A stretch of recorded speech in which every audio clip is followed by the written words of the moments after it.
Hola, buenas tardes.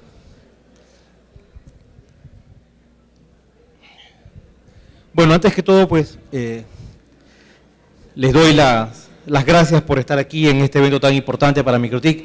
Veo muchísimas caras conocidas y sinceramente me llena de mucho orgullo saber que todo aquello que instruimos durante estos 4 años, pues no fue terreno infértil, sino más bien algo muy bonito, muy agradable. Y en verdad que para mí es muy emocionante saber que encuentro a muchos de ustedes que los conocimos ya desde algún tiempo en el camino, ahora en esta reunión. Listo. En mi presentación voy a hacer algo diferente. No voy a trabajar sobre las configuraciones.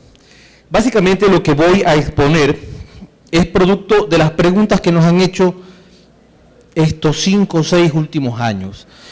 Algo que tiene que ver con una pregunta tan sencilla como ¿cuántos clientes puedo conectar, por ejemplo, en una 951?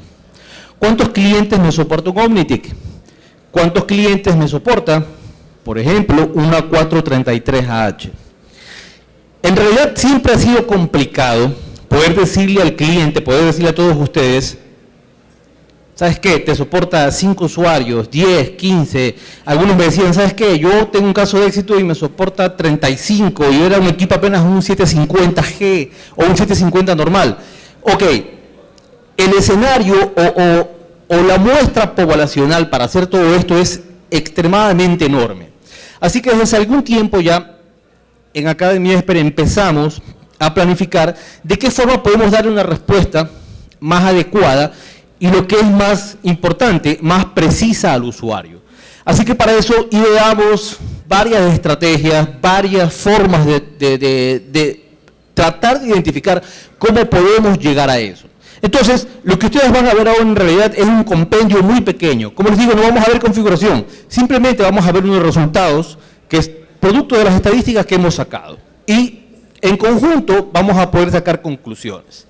Entonces, el temita es precisamente estudio haciendo pruebas de estrés en una red wireless. Básicamente nos vamos a centrar en el 802.11 BGN.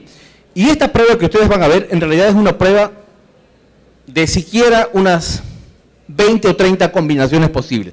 Pero vamos a arrancar con esto.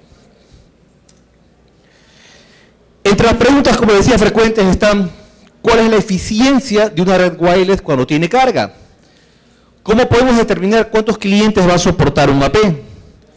Es importante analizar el tráfico que estoy viendo en la tabla de registro, por ejemplo, los paquetes por segundo. ¿De qué manera influye en la eficiencia del enlace wireless el uso de los diferentes estándares que estamos utilizando? Por ejemplo, me va a dar lo mismo a mí tener 10 clientes conectados en G a que esos mismos 10 clientes estén conectados en N 1x1 o en N 2x2. ¿Qué tipo de diferencia voy a tener en los tiempos de respuesta, por ejemplo? ¿Qué es mejor entonces? 2x2, 1x1. Con el estándar AC es mucho más eficiente cambiarme a 3x3. Justifica el costo poder migrar a una nueva tecnología. Entonces, vamos a trabajar en este tema. Hicimos varias pruebas. En realidad, este cuadro estadístico que ustedes ven ahí, lo ven ya depurado, pero no tienen idea la cantidad de flujo de información y de días que tuvimos que estar procesando constantemente para poder llegar a estos valores promedio. Pero esto lo vamos a analizar más adelante. Antes de continuar, bueno, permítanme hacer una pequeña introducción sobre Academia Expert. Aparecimos en el 2006 como Network Expert, 2011 creamos MikroTik Expert. Aquella época solamente trabajábamos con MikroTik, pero en el 2013 evolucionamos a Academia Expert, ya que incorporamos Ubiquiti, iVoox, Wildpacket y algunas otras soluciones más. Y a partir del 2011, pues, hemos logrado mucho auge en todo lo que es Latinoamérica, en las certificaciones MikroTik y Ubiquiti. Tenemos alcance en 15 países, desde México y Puerto Rico hasta Chile y Argentina, y estamos muy orgullosos de decir que tenemos más de 2.500 certificaciones emitidas a través de Academia Expert. Pero lo que más nos agrada es lo último que están ahí, que somos una empresa orgullosamente ecuatoriana, y cada vez que vamos a cualquiera de estos 15 países es lo primero que decimos. Respecto a A Mauro Escalante casi nunca lo menciono, creo que tal vez es oportunidad de hacerlo. Mi formación fue en Ingeniería en Ciencia de la Computación. Arranqué haciendo programación, DBA en Informes 4GL, DBA en Oracle. Luego me especialicé como ingeniero en Motorola. En aquella época trabajamos con X25, Frame Relay, Routing y también haciendo tráfico de voz sobre IP, los primeros inicios. Después me desempeñé como jefe y gerente de redes de infraestructura. Tuve la suerte de poder comandar y de poder implementar soluciones, armar desde cero enlaces y agencias enteras. Y a partir del 2001 entré en un mundo que es extremadamente emocionante y es el análisis y troubleshooting de redes utilizando analizadores de protocolos con sistemas expertos. Es un mundo espectacular. Aquellos que quieran lanzarse, pues bienvenidos. Luego, 2006 creamos Network Expert, 2009 me convertí en instructor de MikroTik y de ahí hasta ahora, pues en el 2013, pues que tenemos Academy Expert. Todo esto se traduce en 22 años de experiencia en redes, LAN, WAN y wireless.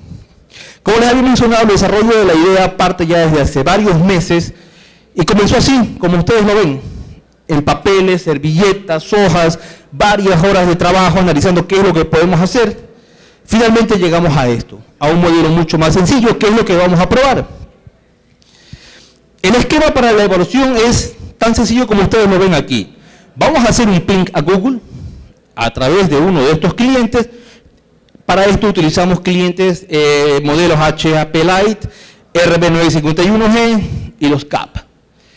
El objetivo para este ejercicio va a ser estresar cada uno de estos canales inalámbricos para poder ver cuánto nos va a soportar el AP. Y básicamente lo que nos interesaba era evaluar memoria, CPU y principalmente los tiempos de respuesta desde este computador hacia el exterior.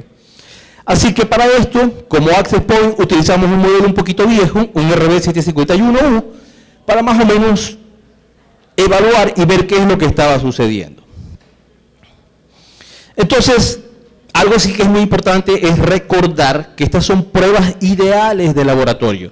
Si ustedes se dan cuenta, aquí tenemos pues conexiones realizadas en 2x2 con 40 MHz y ves tasas interesantísimas de 300 megabits, 270, etcétera, que lo más probable es que en la vida real no se estén presentando y que estemos trabajando mucho menos de eso. Pero, basado en estas condiciones ideales, podemos después empezar a sacar conclusiones con las condiciones reales. El escenario base, tomamos la configuración del Access Point y vamos a trabajar primero solamente en G, en una frecuencia de 2412. Las tasas soportadas las clavamos a que sean 36, 48 y 54. No permitimos para estos ejercicios de que bajen de ahí. La idea era estresarlo en el mayor ancho de banda. La distancia, como dato importante, el lag timeout lo pusimos en indoors para que el ambiente de prueba no asuma que estás a varios kilómetros de distancia, sino que simplemente redujimos el timeout del acknowledgement. Y por último, como era laboratorio interno dentro de oficina, pues simplemente seteamos todas las potencias de transmisión a 12. El escenario inicial, la prueba con la que arrancamos todo esto era una P y una estación. La estación, como les he mencionado, tiene estas características. Se habilitó el protocolo SNMP para poder monitorearlo a través de una herramienta especializada. Trabajamos en Bridge, muchos o la mayoría de clientes que hemos trabajado pues lo han hecho a través de Bridge. Y como computador para poder realizar las pruebas utilizamos la MacBook Pro, trabajamos con Google, Safari, Skype, Mail, haciendo IMAP, Winbox, y bueno, pues por ahí también metimos Spotify y algunas cosas más. El consumo aproximado de una sola estación, ¿ok?, prácticamente sin navegar, por sí solo era de 131 kbps. Esto para que ya vayan sacando estadísticas. Un computador que está conectado en una red, en promedio te está consumiendo de 130 a 250 kbps prácticamente sin hacer nada. ¿Ok? Eso ya va sumando. Luego, por lo tanto, teníamos que el AP estaba recibiendo de este solo cliente esa cantidad de información. Así que esto lo íbamos a extrapolar. La prueba final y vamos a trabajarla entonces con más de una estación. La prueba de ping que hicimos bajo estas condiciones sencillas era pues que asumimos también con Google no hacer un ping al dominio, sino hacer un ping a la IP, procurando de que el paquete siga siempre la misma ruta. ¿Ok? Y lo que hicimos para sacar las estadísticas es hacer un ping continuo de 50 o de 100 paquetes. Este es el escenario inicial. Cuando se probó el desarrollo de este modelo, se utilizó una herramienta de monitoreo SNMP, que es el PRTG Paesler. Es una herramienta sumamente interesante, tiene hasta 100 sensores que son libres. Después de eso tiene costo, es bastante costoso, pero es una herramienta espectacular. En todo caso, lo que nos interesaban eran estos parámetros: tráfico de entrada, tráfico de salida. Aquí están los parámetros en kbps para traffic in y traffic out. ¿Qué pasó cuando le metimos el consumo de Spotify a este computador?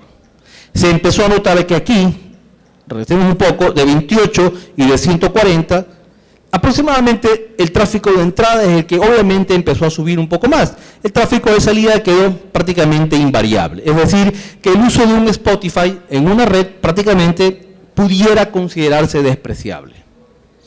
Así que seguimos con las pruebas de ping. Como lo indica aquí, el tiempo de respuesta era prácticamente invariable. Y ya con esa base de muestreo, decidimos entonces emular el consumo de 20 estaciones. Para esto, entonces, ¿qué fue lo que hicimos? Preparamos otras 19 estaciones más, pero estas, cada una de ellas ya eran equipos MikroTik. Y el objetivo con esto era hacer que cada equipo MikroTik genere tráfico equivalente al que estamos revisando o que vimos hace un momento, que era aproximadamente entre 130 y 200K. El objetivo, analizar los diferentes eventos basados en este tráfico desde cada computador. Así que asumimos las mismas tasas para las estaciones, tasas soportadas, las tasas básicas, etc. Los ensayos de prueba fueron varios. Probamos 19 estaciones sin tráfico con una estación, es decir, ¿qué pasa si hay 19 clientes conectados pero ninguno hace nada y solamente hay un computador, en este caso el mío? ¿O qué pasaba después con las 20 estaciones y todas generando tráfico en un promedio equivalente a 200K? Y después empezamos a subir 500K, 750, 850, 1 mega, hasta 2 megas, y esas son las pruebas que ustedes van a revisar. Como dato importante, todas las estaciones están en modo bridge y cada una recibe una IP administrativa a través de DHCP Server. Entonces, prueba de fuego. Aquí están las 20 estaciones conectadas a este AP que tenemos acá, el AP1. Escenario de prueba 1. Fíjense en los tráficos cómo van a empezar a variar en este momento. Una cosa es cuando tu ventana de Winbox la tienes habilitada y estás conectada a la IP principal. Digamos que tú eres una estación y estás monitoreando desde ahí. En el ejercicio que hicimos, conectamos 3 sesiones de Winbox. Y fíjense que cada una aproximadamente te incrementa de 30 a 40 kbps de tráfico. ¿Por qué este dato era importante? Porque muchas veces cuando hemos tenido que hacer soporte, nos hemos dado cuenta de que los administradores tienen 5, 6, 8, 10 ventanas de Winbox abiertas. Y siempre obviamente el cliente nos preguntaba, ¿me consume tráfico el Winbox? ¿Qué tanto me consume? Ok, aquí está la respuesta. De 30 a 40 kbps. Significa que si tienes 10 ventanas de Windows levantadas contra sesiones remotas, por lo menos estás incrementando en 400 a 500 kbps el tráfico de ese canal. Probamos los pings. ¿Qué pasa cuando tienes una sola estación y cuando tienes las 20 estaciones? Prácticamente permanece invariable. ¿Ok? Pero aquí empezaron ya a venir las diferentes pruebas adicionales. ¿Ok? Bueno, aquí simplemente para mostrarlo gráficamente cuál es la diferencia cuando no habían sesiones de Winbox cargadas y cuando estaban 3 sesiones de Winbox. Imagínense qué va a pasar si tienes 10 o más sesiones de Winbox cargadas. Nuevamente, pues los pings prácticamente pues, no se modificaron. Ahora, ¿cómo generamos el tráfico? En realidad probamos varias cosas. Prácticamente era imposible tener un PC por cada estación, por cada cliente. Así que hicimos uso de varias herramientas. Una de ellas era el Traffic Generator. Tuvimos varios inconvenientes porque no podíamos pasar a través del router y hacer una carga directamente hacia Google. Obviamente no lo iba a permitir. Así que utilizamos el Bandwidth Test. Pero para esto le hacemos el Bandwidth Test no a la AP, sino al router que estaba después de la AP. De esa forma generábamos tráfico tanto a la AP como a la AP que sale al router, y eso iba a afectar de forma muy directa al tráfico cuando haces un ping desde una estación cualquiera hacia la nube. Así que comenzamos con estas pruebitas y como teníamos que replicarlas en cada una de las estaciones y no queríamos generar el tráfico de las 20 sesiones de Winbox, porque eso iba a significar prácticamente 1 mega más de tráfico, entonces lo que hicimos fue correr remotamente a través de un pequeño script las sesiones de Bandwidth Test. Y esto es lo que empezó a ocurrir.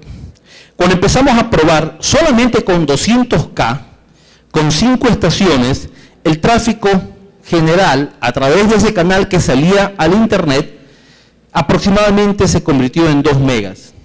Cuando metimos 10 estaciones con ese flujo de tráfico, empezó a llegar a casi 4 megas, a 15 a 20 estaciones. Si ustedes se dan cuenta, 20 clientes con un tráfico promedio apenas de 200K, en tu flujo final a internet te está generando aproximadamente 8 megas o 7.5 megas. Esa es la realidad. Ahora, ya sabemos qué pasa con ese flujo. ¿De qué forma le va a afectar al cliente, a la persona que está atrás de la estación? Y eso es lo que vamos a revisar en este momento. Los tráficos, los pings obviamente empezaron a elevarse. Cuando estábamos trabajando con cargas pequeñas de 200K no era muy crítico, hasta cierto punto, pero ya lo vamos a revisar. ¿Okay? Hubo un momento en que ya los monitores de tráfico SNMP dejaron de trabajar. Y eso también respondía a algunas preguntas de varios clientes. Me decían, ¿sabes qué? Estamos trabajando con el DUE o estamos trabajando con un MRTG y de pronto me empiezan a aparecer ciertos nodos que son precisamente los nodos que tienen bastante tráfico o bastante concentración de estaciones, se me empiezan a alarmar. Pero en realidad yo estoy ahí o alguno de mis técnicos está allá y el equipo está bien y tiene internet. ¿Por qué me sale la alarma en el monitor SNMP? ¿Ok? Y esto lo vamos a revisar entonces ya mismo en un gráfico condensado. Aquí tenemos los datos. Cuando estamos generando tráfico, obviamente recuerden que estamos trabajando solamente en G, es decir que la velocidad máxima iba a ser 54 megabits por segundo. Los tiempos de respuesta fueron los siguientes. A 200 kbps el tiempo de respuesta era 61 milisegundos, un tiempo espectacular. Después, cuando subimos a un tráfico condensado de las 20 estaciones, cada una traficando 500 kbps, los tiempos de respuesta se subieron a 3 segundos, 3.300 milisegundos. Y luego, cuando subimos a 750 kbps en cada una de las 20 estaciones, fíjense lo que ocurre, el tráfico, los tiempos de respuesta nos dan 14 segundos. ¿Ok? ¿Qué empezó a ocurrir aquí? Que simplemente el servicio de SNMP en las estaciones dejó de trabajar. Se empezaron a alarmar como foquitos de Navidad cada una de estas estaciones y no pudimos ir más allá. Lo que decidimos, pues bueno, fue probar con algo tan sencillo como simplemente traficarlo directamente y monitorearlo con el ping estándar. Fíjense qué pasaba cuando estas 20 estaciones trafican a 850K, ni siquiera 1 mega todavía. ¿Qué ocurrió aquí? El servicio de WhatsApp web se cayó. Un tráfico tan sencillo como este, simple y sencillamente no dio más.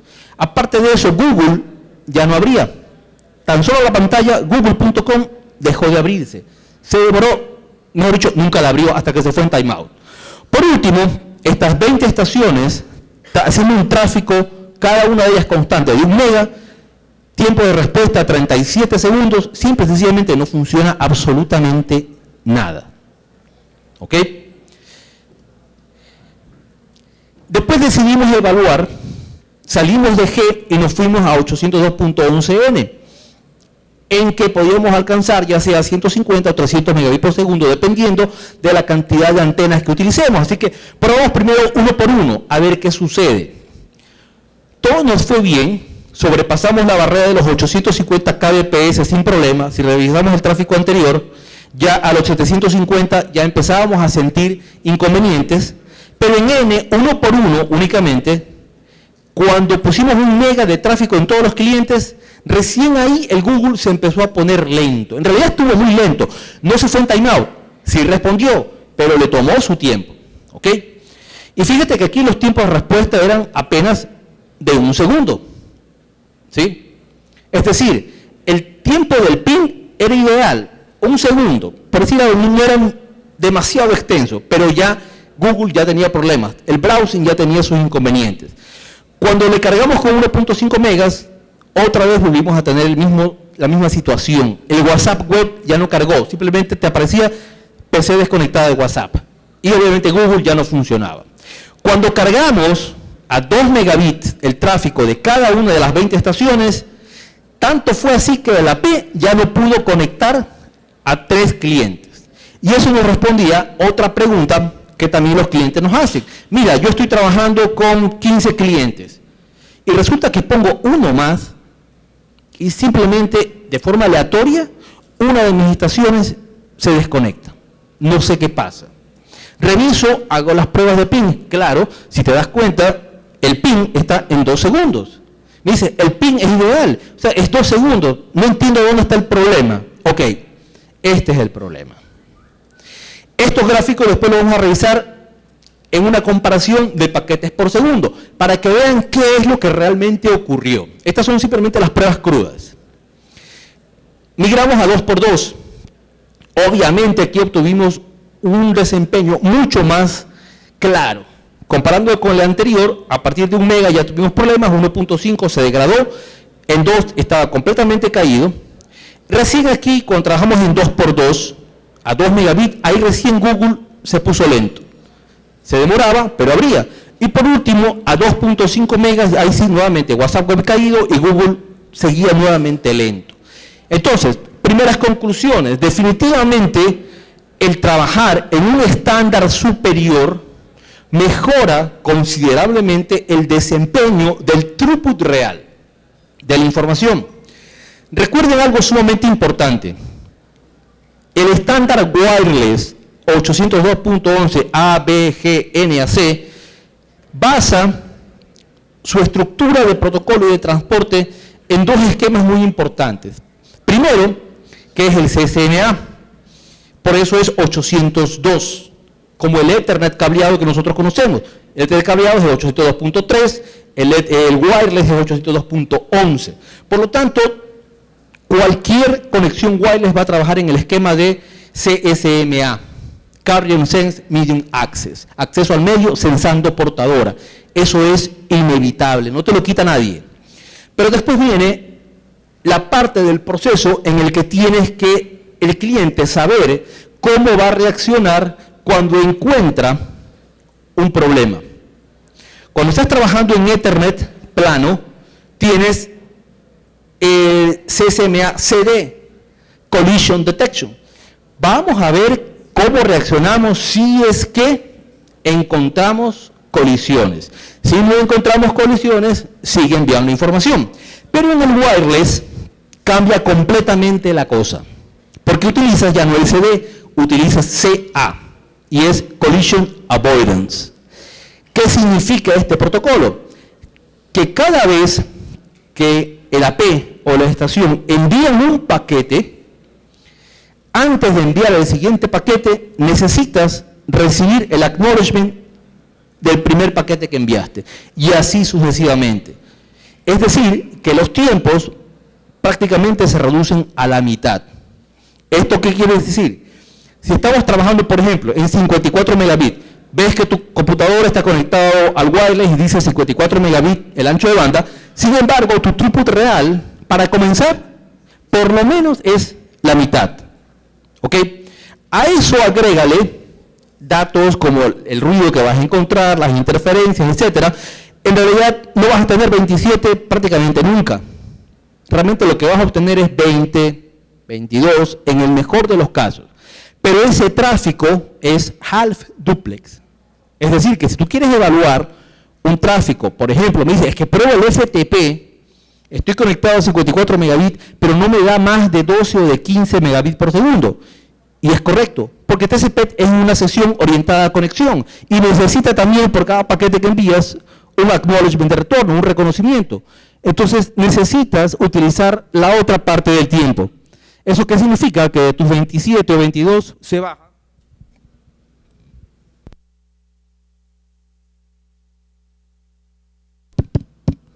Hola, ya. Se baja a 10 a 12 megabits por segundo. Por eso era la urgencia tan necesaria de que aparezca el estándar AC. Ok. Entonces, lo que vamos a hacer ahora es solamente comparar valores promedio. Aquí los tenemos. Vamos a comparar G, N 1 por 1 y N 2 por 2. ¿Qué es lo que empieza a ocurrir aquí en 757K? En G, ya los servicios de SNMP están caídos, Google está muy lento. Y esto, fíjense, en comparación contra N, recién empezamos a tener problemas en N 1 por 1 a 1 megabit por segundo. Y cuando empezamos a tener inconvenientes ya en N 2 por 2 a partir de los 2 megabits por segundo. Nuevamente, asumimos que cada una de las estaciones está traficando 2 megabits por segundo en ese instante y es tráfico ida y vuelta. Esto era referencia a los tiempos de respuesta del ping.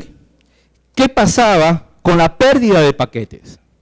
Mientras más tráfico se empezó a enviar a través de cada uno de los canales, las pérdidas de paquete también obviamente empezaron a incrementarse. Es decir, que no es que solamente ya estoy trabajando en 2x2 y estoy enviando más paquetes, pero también lo que está ocurriendo es que estoy teniendo mucha más pérdida de paquetes. Eso también es un problema. ¿Y por qué es un problema? Porque cada paquete perdido implica que la estación o el AP tienen que hacer retransmisión. Y eso afecta directamente en el desempeño y en el throughput de cada uno de los tiempos de respuesta. ¿Qué pasaba con el uso del CPU? Nuevamente veíamos aproximadamente esto permanece estable, no hubo mucha variación realmente en esto ya, a menos a partir de 1 megabit por segundo hasta 2.5 megabits por segundo. Obviamente, el tiempo del CPU 22% no es crítico en este caso. ¿Eso qué significa? Que realmente un AP o una estación puede manejarse con un CPU con tiempos de 40-50%, porque no necesariamente estás haciendo tráfico wireless, sino que puedes estar haciendo calidad de servicio, reglas de firewall, haciendo nateo y algunas cosas más. Entonces, en realidad, el tráfico wireless en carga, como lo estamos viendo, no afecta tanto al CPU como lo pueden hacer, por ejemplo, las reglas de firewall, que esas sí las eleva mucho más. Finalmente, revisamos el tema de la memoria, porque también es otro de los parámetros que se suele consultar al cliente. Cuando tienen problemas, a veces están remotamente y no podemos ingresar. Ok, ¿cómo está la carga del CPU? ¿Cuánta memoria tiene disponible? ¿Qué es lo que está presente? Básicamente, los consumos de memoria tampoco se vieron afectados en su mayoría. Entonces, analizando ahora el tráfico de entrada y salida en kbps. Ok. Entonces, miren, estos son los tráficos compartidos. Solo G, N1 por 1, N2 por 2. En lo que respecta al tráfico únicamente de entrada. Este es el tráfico de salida, pero no se parece. Aquí empieza otro problema, que lo vamos a ver acá, en un cuadro comparativo final. Miren esto. Mientras solamente en G, ¿qué empieza a ocurrir cuando se empieza a saturar? Que los tiempos de respuesta el tráfico de salida o de entrada empieza a variar en la cantidad de paquetes por segundo. Se empiezan a hacer dispares. Mientras no hay problema, como en este caso, todo ocurre bien. Entonces, eso también me respondió a otra pregunta, que los clientes nos dicen, mira, pero yo veo tráfico, y si hay, o sea, ¿por qué pasa esto? Pero sí noto que hay más tráfico de entrada o más tráfico de subida. Ok, eso es señal de que estás empezando a tener problemas y que pueden llevar a todo lo que ustedes ya acaban de ver acá arriba. Lo mismo comparamos el tráfico de salida. ¿Ok? Y finalmente hicimos una comparación entre tráfico en kbps y tráfico en paquetes. Y aquí los empezamos a notar. Esto es solamente en G. Se empieza a poner un poco lento, se va para abajo, y aquí también cuando ya deja de funcionar todo, simplemente la relación entre paquetes por segundo de entrada y salida ya no coinciden. Se dispara completamente. Y este mismo escenario ocurrió en N1 por 1 y también en N2 por 2. Ocurrió exactamente el mismo tipo de comportamiento. Así que, bueno, me han dicho que tengo ya que terminarlo. Así que parte de esta información que ustedes acaban de revisar fue en tan solo un escenario muy sencillo que hemos trabajado.